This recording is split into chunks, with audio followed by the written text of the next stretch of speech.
graduated from college and I was working as a speech pathologist there. And a girlfriend called and said that she would like to come visit me. And so she did. She flew into the airport there in Mexico City and we hopped a plane to Acapulco. And we enjoyed the next 3 days together, laughing, eating these huge breakfasts every morning, followed by strong Mexican coffee that has big cinnamon sticks, if you're familiar with the culture there. I see you are. And we just were enjoying life so much. We decided on our last morning there that we would do the same thing. We'd start off with a big breakfast, follow it up with a nice walk on the beach before we headed back to the airport. Well, this morning we were so engrossed in conversation that neither of us noticed the waves were starting to build. And they were getting bigger and bigger until finally this huge wave came and swept my friend out to sea, completely swept her out. I, on the other hand, was caught up in the undertow. And as I was caught in the undertow, let me just tell you a little bit about Acapulco sand. Has anybody here been to Addison, Florida, and felt the powdery, beautiful sand? Okay, that's not Acapulco sand. Okay, Acapulco sand, it hurts. It's only good for exfoliating your feet. Other than that, not very good. It's got lots of little chipped shells all throughout it, and it's very painful, especially when you're caught up in an undertow, as I can tell you firsthand. And as I was caught up in the undertow, I was being picked up by each wave that was coming and brought back down to the sand. And I couldn't get my footing. I didn't know what was up, down. I didn't know right from left. I really didn't know anything because the moment that I would get my footing, another wave would come and knock me over again. And at one point, I started to think that I was using my hands and fingers more like claws, really, than human things, because I was trying to grab onto anything I could to set myself upright. Well, a couple moments later, I have no idea how long, the waves started to take me down the shoreline, and I was starting to be slammed up against the rocks now, because now I want the sand. Because now I'm being slammed against the rocks, and at one point I remember saying, you know what, I don't know that I have any more fight left in me. And at that moment, I did something that to this day is the biggest shock of my entire life that I've ever done to myself. I gave up. I completely gave up. And in that moment I prayed. And I said, I'm sorry I give up. I surrender. Thy will be done. And that was it. I had given up completely. It still brings me a lot of anxiety to think about it now. That's why I don't tell this story. I've got friends in the audience who I'm thinking have probably never heard the story unless they've read it before. It's something I don't talk about very often at all. It was very, very difficult. But I had done all that I could do. There was nothing left. And in that moment, I think of a verse from the Bible that says, and when you've done all, stand. Well, I quite literally couldn't stand. So figuratively, I stood.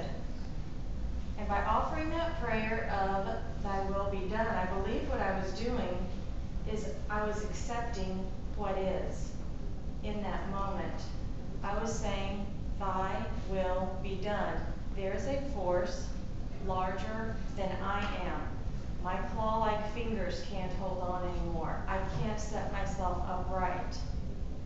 Thy will be done.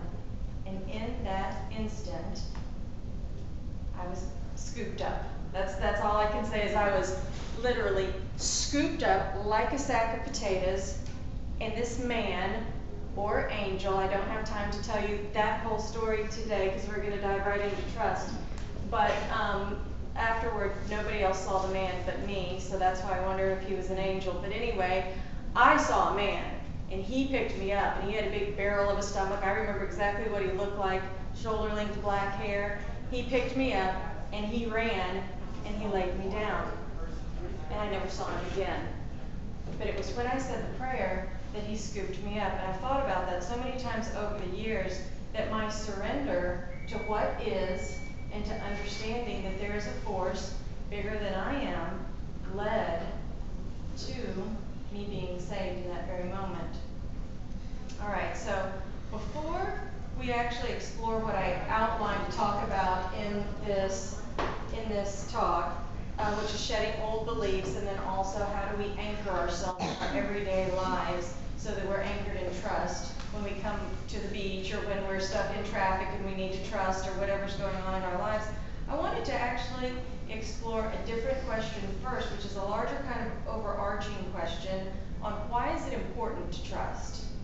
Now I could actually answer that for me in one sentence. It brings me peace. And to me, in my opinion, I believe that we as human beings seek peace more than we seek anything else. You're probably thinking, well, don't we seek love? Don't we seek happiness? Sure, I think we do. But without peace, I find it very hard to feel love, and I find it very difficult to feel happy. So I believe at our core that is what we seek, is peace. And for me, when I trust, I feel a lot more peaceful than when I'm worried or when I'm coming at life through fear. And so I believe that trust unlocks the door to peace. And it's also a natural antidote to fear. I believe that as we learn how to trust and as we practice trusting, it actually is able to keep fear at bay before it comes in and grips us. So first, let's talk about shedding beliefs on trust. I believe in order to shed a belief, we have to understand where trust comes from. It's a commonly held belief that our trust is shaped by our environment. So if we grew up in a household where our parents and our teachers, people who are influential in our lives, if they came and raised us in a way where they taught us to set healthy boundaries, they were loving, they were nurturing, we probably grew up thinking about trust accordingly. However, not all of us grew up that way. Some of us grew up with parents, although they meant very well, but some of us grew up thinking that you have to earn my trust. You have to prove yourself to me in order to be trusted. Yes, I see lots of nodding. You also, don't you dare screw up, right? Don't screw up, or I could take that trust right away from you, and I probably won't even give you an explanation. So yes, if you grew up like that, sure, you probably don't trust very well. You probably don't even trust yourselves, much less other people. One thing about that way of growing up is you have a misconception, in my opinion, that trust is external to you, that someone has to allow you and say, yes, you have to prove your trust. All that is external. Well, that's really the secret here, is that the trust is within us at all times. And I didn't tie that together very well when I talked about my Acapulco story, but that was my first awareness of where trust actually begins. And it begins inside me, knowing that there is a force greater than I am that is here to watch over me and to help me. But it begins in here, and no one has to give it to me, and I don't have to earn it, and I don't have to prove myself. I'm worthy because it's all inside of me. Now, one thing about this feeling of the external, and I don't even know how I'm doing on time because I could skip this. Okay, I won't skip it. Just real fast, when I was writing this the other day, I thought, I'm just going to go on my Twitter account and I'm going to look at the first 5 tweets that I can find when I put in the word trust. Now, I did not type in negative trust. I'm just telling you, I typed in the word trust. Those 5 letters, that's it. These were the first tweets that I received, that I saw. They said, you never know what to say or do. You never know what people say or do when you're not around. That's why I rarely trust people. It's hard to trust someone, especially when the ones you trusted the most were the ones who betrayed you. I've learned that it takes years to build up trust, and it only takes suspicion, not proof, to destroy it. Trust shouldn't be handed out just because you like someone. It's something you make someone earn and build from the ground up. And the last one will get you killed. Love will get you hurt. And being real will get you hated. Those were just the first 5 I read. And I couldn't really believe what I was reading. There was nothing here that talked about trust being within us, trust coming from love. It was all this external thought on trust, and to me, it sounded a little bit like a martyr or a victim mentality too. Someone's giving all of their power away. Here, take it, take all my power, take all of it. And that's not really the way that I believe that trust works. And although this is a system that's held by many people, because I'm sure if I had had the time, I could have found many more tweets that say the same thing, or just Google on trust. Even though it's a belief system that's held by many, I don't believe that means that it's true. What is true? I believe what's true is that in order to trust, you must start by trusting yourself first. Trust is knowing that you're able to handle any situation that comes your way, that it begins with you, and with you, and with you. It begins inside of each of us.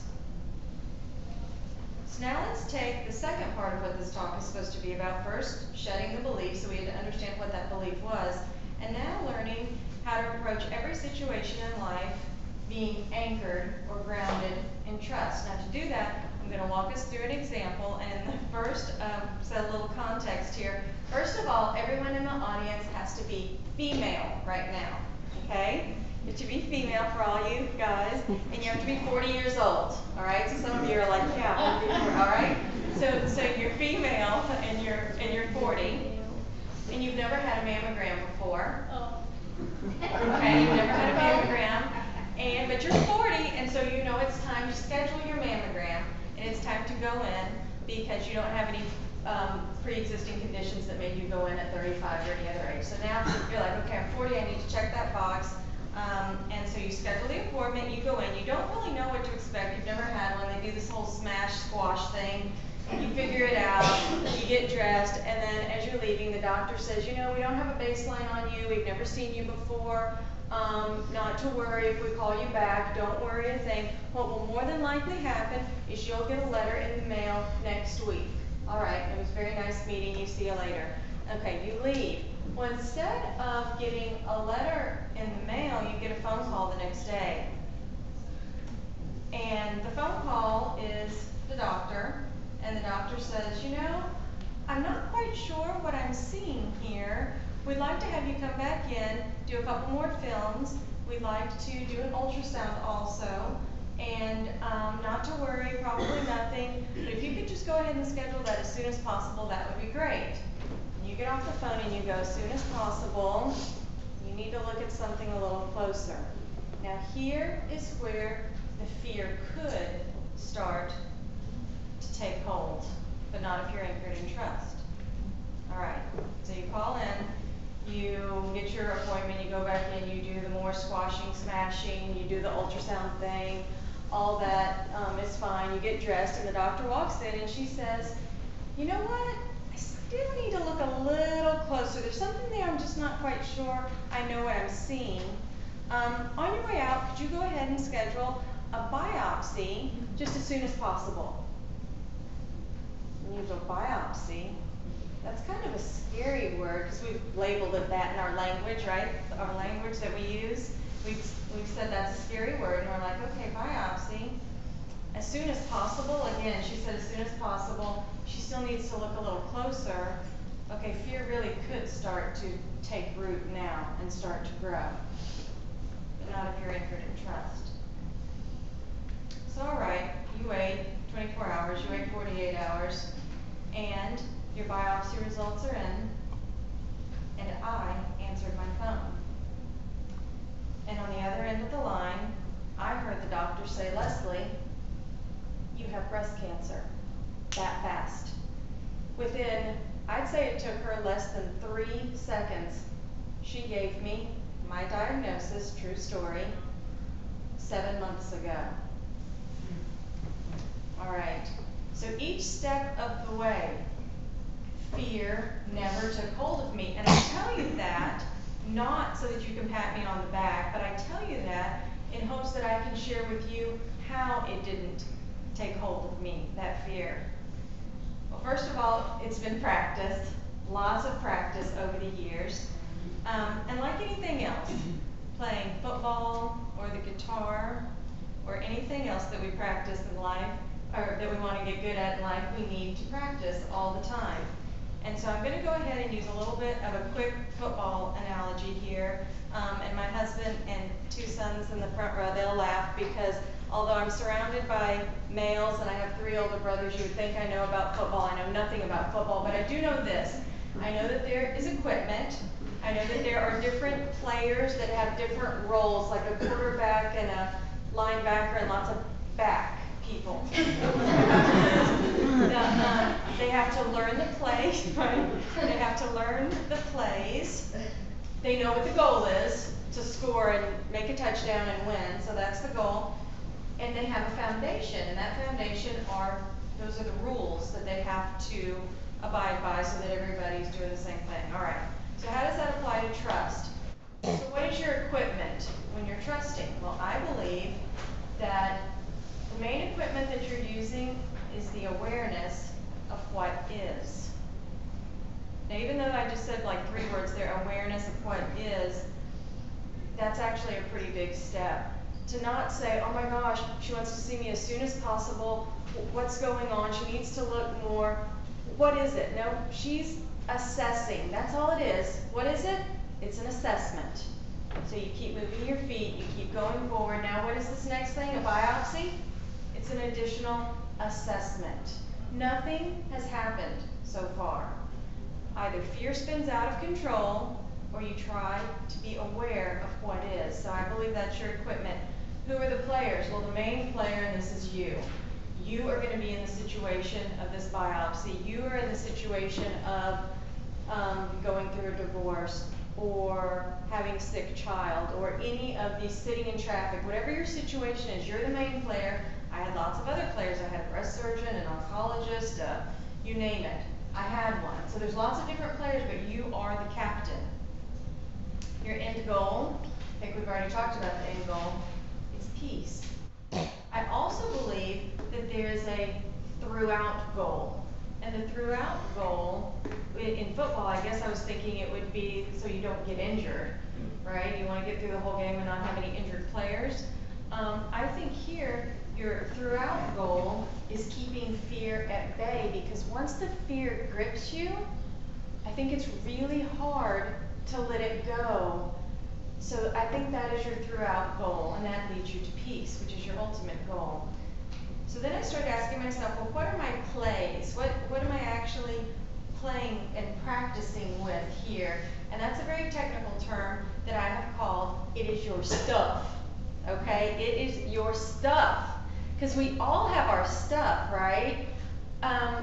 When we're growing up, my parents went through a divorce. That was part of my stuff that I had to work through. So I got accepted to a college I really wanted to, and then I flunked out of it. That was my stuff, okay? I had to figure out that. Then I had to get into another university. I ended up doing really, really well there. All of those things, that's our stuff. Our stuff is little, big, everything in between. We are able to practice on our stuff. I believe we need a foundation. So similar to the rules of football, I believe that my foundation is based on a belief system. And here's my belief system. And notice I didn't call it my think system, because I don't think it. This has teeth. This is bigger than things I think. These are things that I believe. And I believe that everything happens for a reason. I believe that we don't have to understand what that reason is. Not the hows and not the whys. I believe that there is a higher power who is with us at all times. We are never alone, not in our joys, not in our sorrows, never. And I believe that in this higher power so much that I not only believe that everything happens for a reason, I believe that everything that happens is actually supposed to happen. Everything. Me getting breast cancer, everything is supposed to happen the way it happens. I believed this through biopsy to diagnosis to a appointment after appointment after appointment through the first surgery, through the next surgery. I believed it the whole way, to the extent that I can tell you that I believed that if I live through breast cancer, thy will be done. And if I died of breast cancer, thy will be done. See, I have no control over my mortality. When I die, how I die, I don't really have control over much. I think I have control over these two. Plug your ears. I don't. Y'all didn't hear that. I don't have much control even over them. I like to think I do. Maybe what I feed them, but I have no control over whether they actually eat it or not. As a mother, I think, well, I've got control over their bedtime, right? Yeah, but I don't know if they're going to get good sleep. So when it comes right down to it, there aren't really a lot of things that I have control over, but what I do have control over is how I choose to live and what I choose to believe. And I choose to live believing in a higher power, one who knows and sees far more than what I'm capable of seeing. One who knows that if I die today, tomorrow, or decades from now, that I will have touched the precise lives that I was supposed to touch in the precise amount of time that I was supposed to touch them. Ultimately, I don't have control over much of anything. And once I understood how fruitless my efforts to control anything were, the act of surrendering and letting go became much, much easier. So I gave you an example of a biopsy that led, or I guess actually a mammogram that led to a biopsy that led to a diagnosis of breast cancer. But as I said before, this applies to anything: losing a job, illness of a child, divorce, being caught in an undertow, and yes, even when you have completely given up. Fully understanding and embracing led me to the fact that I believe that I'm not really in control of much, and it helped me to see that there are some really important things out there that this leads to, and one of them is it allows me to not worry. Do you know how huge that is, not to worry? It's allowing me to accept what is. Praying with no attachment to the outcome. That one's huge. Not requesting, not begging for anything in your prayers, but praying with no attachment to the outcome. Relishing in knowing that I'm not alone. Surrendering and letting go. And surrendering and letting go led me directly to trust. And this combination saw me through what would have been a very, very difficult time in my life. It brings me to peace, and that's my end goal, peace. So I trust. And after receiving a cancer diagnosis or any other major life-changing news, I understand there's different directions you can go. You can spin out of control, you can get angry, you can fall in a deep depression. I mean, it's really endless where you allow your mind to take you. But I will tell you this, if I had to do it all over again, I would do it the same way again and again and again. I would trust. And to go through something of that magnitude with no worry, with full acceptance of what is, and knowing that I was never alone, I have to tell you, that's a hell of a lot better than any other alternative that I can think of. And the bottom line is, it's what worked for me, it's what worked for my sanity, worked for the sanity of my family, and especially of my children. And I honestly believe that it was at the crux of my healing, because as I said, the diagnosis was just 7 months ago. So I encourage you all to look inward, to look inside yourself and believe that the amount you trust depends on how strong you are in knowing, I've got this, I can handle this, whatever this may be. So what is the secret behind trust? All of that. And also that it begins inside of you. stand, know thy will be done, and trust. Thank you.